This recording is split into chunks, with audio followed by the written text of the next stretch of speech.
Magsasampa ng reklamo ang isang motorcycle taxi company laban sa isang driver na nanggit-git sa kanilang rider sa EDSA. Ang insidente sa pool sa dashcam. Nasa frontline ng balitang yan, si Brian Basa. Sa pool sa dashcam ang motorcycle taxi rider na ito na dumaraan sa bahagi ng EDSA southbound sa Mandaluyong.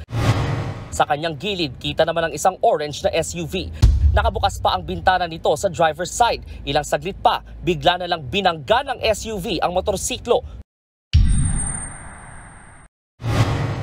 Tumilapon ang rider at kanyang pasahero habang nagtuloy-tuloy lang ang nakabanggang sasakyan. Ilang nakakita naman ang huminto.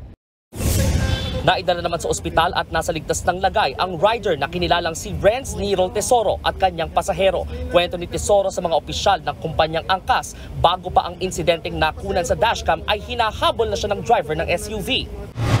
Posibleng nagalit daw ito nang masingitan niya sa gitna ng matinding traffic. Minura pa raw siya ng driver. Time na nakatutok siya sa akin, biglang binaba niya yung Window. Yung window niya po. Tapos may narinig na po. Naisip ko, nasabi mo na yung gusto mo. Nasabi mo na yung gusto mo na kala ko din diretso nga. May plano po pala siyang kabigin niya. Ayon sa angkas, nasa kustodiya na ng mga pulis ang driver ng SUV na kinilalang si Pedro Magalit. Wala pa siyang pahayag kaugnay sa insidente. Nakikipag-ugnayan na sa mga otoridad ang rider at pasahero para sampahan ng kaukulang reklamo si Magalit.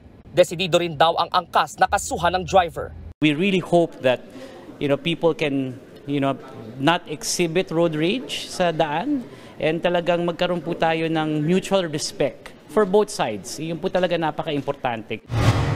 Nagbabalita mula sa Frontline, Brian Basa, News 5. Mga kapatid, Jess De Los Santos po, huwag magpauli sa mga umaaksyong balita at napapanahong issue sa bansa. Para sa mas malawak na balitaan, mag-subscribe at mag-follow sa social media pages ng News 5.